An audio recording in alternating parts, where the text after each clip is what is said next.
हाय guys. तो quick commerce industry I think ये बहुत ज्यादा एक ग्रोइंग इंडस्ट्री है आजकल के टाइम पे। जहां पर पहले के टाइम पे जो ग्रोसरी सर्विसेज थी उनको कंप्लीट होने में एटलीस्ट 3 दिन लगते थे, अब वही 3 दिन घट के ऑलमोस्ट 10 मिनट हो चुके हैं। मतलब 10 मिनट में आपकी कोई भी जो डिमांडिंग ग्रोसरी है वो आपके घर तक पहुंच सकती है। ये सारी चीजें जो है वो ऑलमोस्ट पॉसिबल हो पाई थ्रू क्विक कॉमर्स इंडस्ट्री।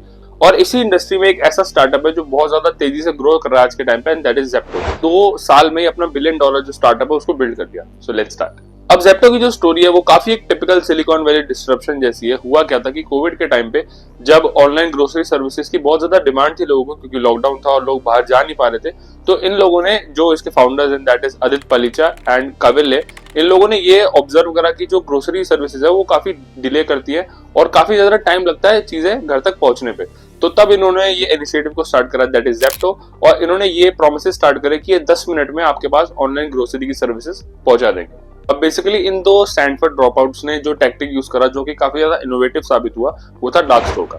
अब बेसिकली क्या होता है, फॉर एग्जांपल एक सिचुएशन लेके चलते हैं कि आप किसी मेट्रो सिटी में रहते हो और रात के 11 बज रहे हैं और आपको ऑमलेट खाने का मन हुआ। अब यहाँ पे एक प्रॉब्लम है कि आपके पास एग भी नहीं है और आपके पास ब्रेड भी नहीं है। तो आप बेसिकली जेप्टो की ऐप खोलोगे और वहां से आप ऑर्डर अपना प्लेस कर दोगे। अब वहां से ये सिस्टम स्टार्ट होता है कि जेप्टो ने काफी सारे अपने जो डार्क स्टोर्स हैं वो उन्होंने हर मेट्रो सिटी में काफी कम कम जगह पर रख रखे, काफी कम कम रेडियस में रख रखे। उन डार्क स्टोर्स का जो मेन ऑब्जेक्टिव होता है वो यही होता है कि जल्दी से जल्दी जो डिलीवरी है वो पहुंचाई जाए। वहां पर कोई कस्टमर नहीं आता, वहां पर सिर्फ स्टाफ होता है और वहां पर सिर्फ डिलीवरी बॉयज जाते हैं। से जो आपका ऑर्डर है वो स्टाफ के पास चला जाता है और फिर वो उस चीज को डिलीवरी बॉय को दे देते हैं। अब जो डिलीवरी बॉय है वो आपकी एआई बेस्ड रूटिंग सिस्टम से आपके घर पे 7 से 8 मिनट में चीजें पहुंचा देता है। अब due to its amazing vision and idea, अब जेप्टो ने बहुत ज्यादा जो अर्ली डेज में काफी बड़े बड़े वेंचर कैपिटलिस्ट को अपनी तरफ अट्रैक्ट करा था। Some big investors like Y Combinator, Nexus Venture के पार्टनर्स एंड ग्लैडब्रोक कैपिटल, इन सारे जो बड़े बड़े इन्वेस्टर्स हैं इन्होंने अर्ली डेज में ही जेप्टो में इन्वेस्ट कर दिया था। और 2023 तक जेप्टो अपनी $1 बिलियन के जो डॉलर की वैल्यूएशन है उसको क्रॉस कर चुका था, making it India's youngest unicorn. अब यू माइट बी थिंकिंग यार जेप्टो कोई अकेला क्विक कॉमर्स ब्रांड थोड़ना है, उसके बहुत सारे कॉम्पिटिशंस पे हैं, जैसे ब्लिंकिट हो गया, बिग बास्केट हो गया, फिर अमेज़न फ्रेश हो गया।